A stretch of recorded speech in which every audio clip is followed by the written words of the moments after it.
यहाँ पे आपको बहुत सारे वर्ड्स दिखाई दे रहे हैं जो day to day spoken English में यूज़ किए जाते हैं। आपने भी ज़रूर इन्हें बोला जाता हुआ सुना होगा। तो इन सभी को हम वन बाय वन देखेंगे, अच्छी तरह से समझेंगे। तो मेरे साथ अंत तक बने रहें, क्योंकि यह जो वीडियो है यह बहुत ही इम्पोर्टेंट होने जा रही है, ख़ास करके बिगिनर्स के लिए। करते हैं वीडियो को और फर्स्ट वर्ड लेते हैं।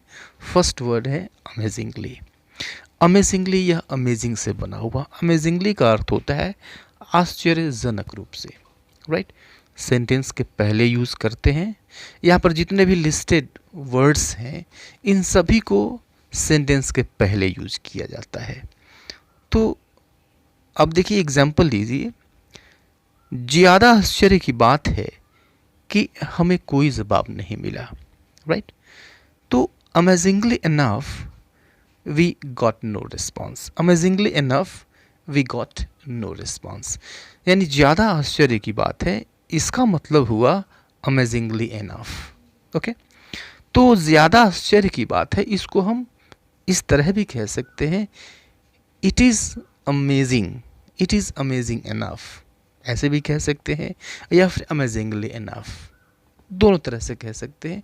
लेकिन स्पोकन इंग्लिश में हमारा ये टारगेट होता है कि हम कम समय में कम शब्दों का इस्तेमाल करके ज़्यादा से ज़्यादा बात कह जाएं, क्योंकि हमारे पास समय कम होता है, समय का उसमें इश्यू रहता है। तो अमेजिंगली इनफ का ज़्यादातर यूज़ होता है। Amazingly enough we got no response means ज़्यादा आश्चर्य की बात यह है कि हमें कोई जवाब नहीं मिला। दूसरा सेंटेंस लेते हैं। सामान्यतः धूम्रपान से लंग कैंसर होता है। तो सामान्यतः means generally smoking causes lung cancer. Generally smoking causes lung cancer. तो कॉजेज का अर्थ होता है कारण बनना। तो स्मोकिंग जो है यह कारण बनता है। किस चीज़ का कारण बनता है? तो लंग कैंसर का। Generally smoking causes lung cancer. Next देखते हैं। संक्षेप में हमें और मेहनत करने की ज़रूरत है। तो संक्षेप में means briefly, briefly we need to work harder, briefly we need to work harder. Next sentence देखते हैं। बाहर से तो वह शांत दिखता है, लेकिन अंदर से वह गुस्सा है। तो बाहर से means externally, externally he looks calm, but he is angry within. Externally he looks calm, but he is angry within. यानी बाहर से तो वो शांत दिखता है, लेकिन अंदर से वह गुस्सा है। तो अंदर से मीन्स विदिन। ओके, नेक्स्ट देखते हैं। नेक्स्ट वर्ड है पर्सनली। तो पर्सनली का अर्थ होता है व्यक्तिगत रूप से। तो व्यक्तिगत रूप से मैं उसे पसंद नहीं करता, राइट। यानी बाकी लोग जो भी समझते हों, मेरी व्यक्तिगत राय ये है कि मैं उसे पसंद नहीं करता, व्यक्तिगत रूप से मैं उसे पसंद नहीं करता। तो व्यक्तिगत रूप से मीन्स पर्सनली। तो personally I don't like him, personally I don't like him. Next word देखते हैं। नेक्स्ट वर्ड है फाइनली। फाइनली का अर्थ होता है अंततः या फिर अंत में, राइट। यानी अंत में उसने हमारा धन्यवाद किया। Means finally he thanked us, finally he thanked us. अंत में उसने हमारा धन्यवाद किया। नेक्स्ट वर्ड है सौभाग्य की बात है, राइट। सौभाग्य की बात है कि विस्फोट में कोई घायल नहीं हुआ। तो सौभाग्य की बात है मीन्स लकली या फिर फॉर्चुनेटली। तो लकली यूज़ कर लीजिए या फिर फॉर्चुनेटली यूज़ कर लीजिए। तो फॉर्चुनेटली या फिर luckily nobody was hurt in the explosion. Fortunately, nobody was hurt in the explosion. Next word है नॉर्मली। तो नॉर्मली का मतलब होता है आम तौर पर, सामान्य तौर पर। तो आम तौर पे मैं सुबह जल्दी उठता हूँ, यानी सामान्यतः मैं सुबह जल्दी उठता हूँ। Means normally I get up early in the morning, normally I get up early in the morning. Next word है सैडली। तो सैडली का मतलब होता है दुख की बात, दुख की बात, एग्जाम्पल देखिए, दुख की बात है कि तुमने अपनी गलतियों से कुछ नहीं सीखा।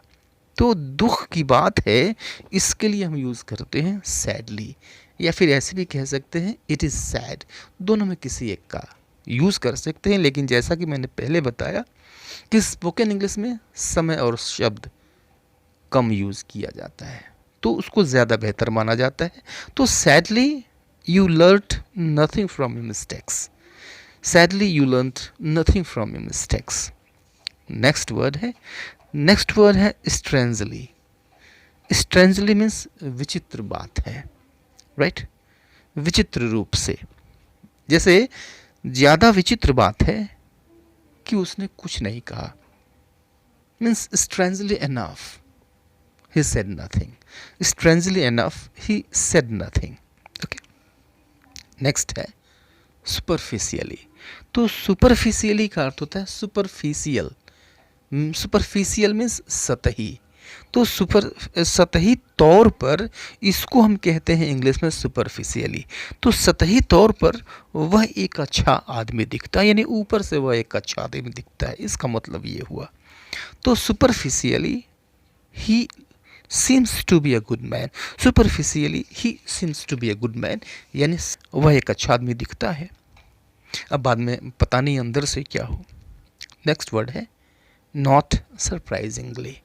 नॉट सरप्राइजिंगली मीन्स आश्चर्य की बात नहीं है कि, आश्चर्य की बात नहीं है कि उसकी नौकरी चली गई, यानी इसमें कोई आश्चर्य नहीं है कि उसकी नौकरी चली गई, या फिर आश्चर्य की बात नहीं है कि उसकी नौकरी चली गई।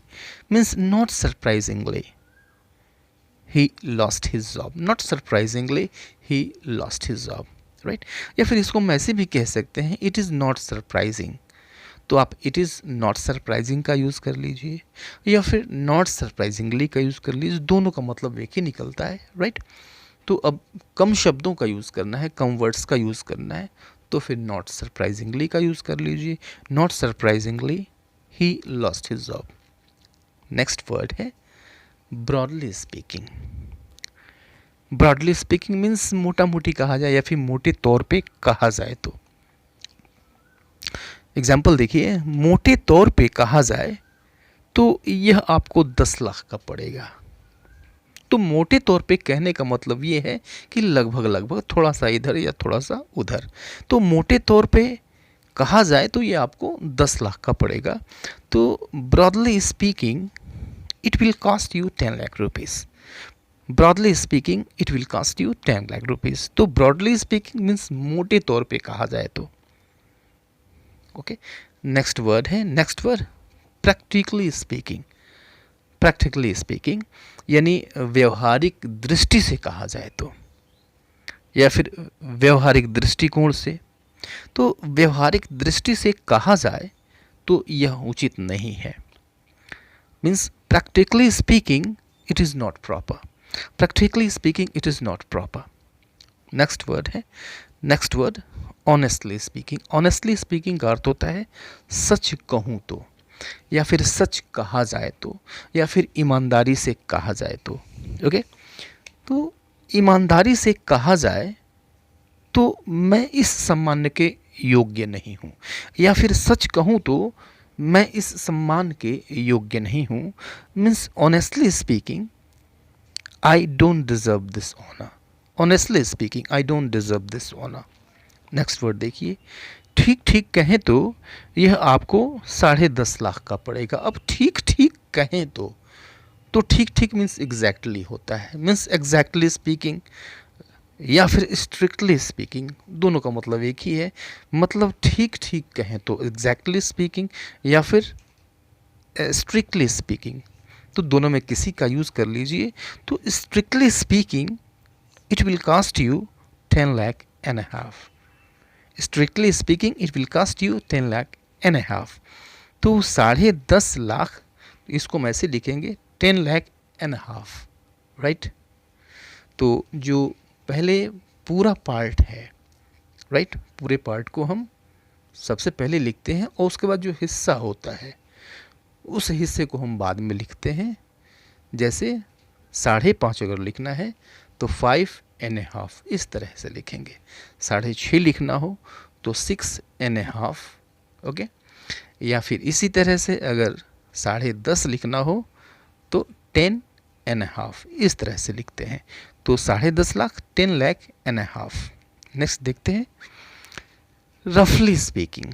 तो रफली स्पीकिंग मीन्स मोटा मोटी, यानी मोटे तौर पे कहा जाए तो, यानी मोटा मोटी दिल्ली यहाँ से 300 किलोमीटर है। मीन्स रफली स्पीकिंग, तो स्पीकिंग न भी लिखिए, कोई प्रॉब्लम नहीं है, हटा दीजिए। रफली Delhi is 300 kilometres from here. रफली speaking Delhi is 300 kilometres from here. तो रफली स्पीकिंग कह लीजिए या फिर सिर्फ रफली से काम चला लीजिए, कोई समस्या नहीं है, दोनों का मतलब एक ही निकलेगा। नेक्स्ट देखते हैं। नेक्स्ट है लीगली, यानी कानूनन कहा जाए तो। लीगली स्पीकिंग, कानूनी रूप से देखा जाए तो, कानूनी रूप से कहा जाए तो कानूनन कहें तो, कानूनी रूप से कहें तो झूठ बोलना अपराध नहीं है। Means legally speaking telling a lie is not a crime. Legally speaking telling a lie is not a crime. तो ये थोड़े से एडवर्ब्स थे जो आपके स्पोकन इंग्लिश को और ज़्यादा नेचुरल बनाते हैं और बहुत बार इनकी हमको ज़रूरत पड़ती है। तो अभी के लिए इतना ही, मिलते हैं नेक्स्ट वीडियो में, तब तक के लिए goodbye and take care.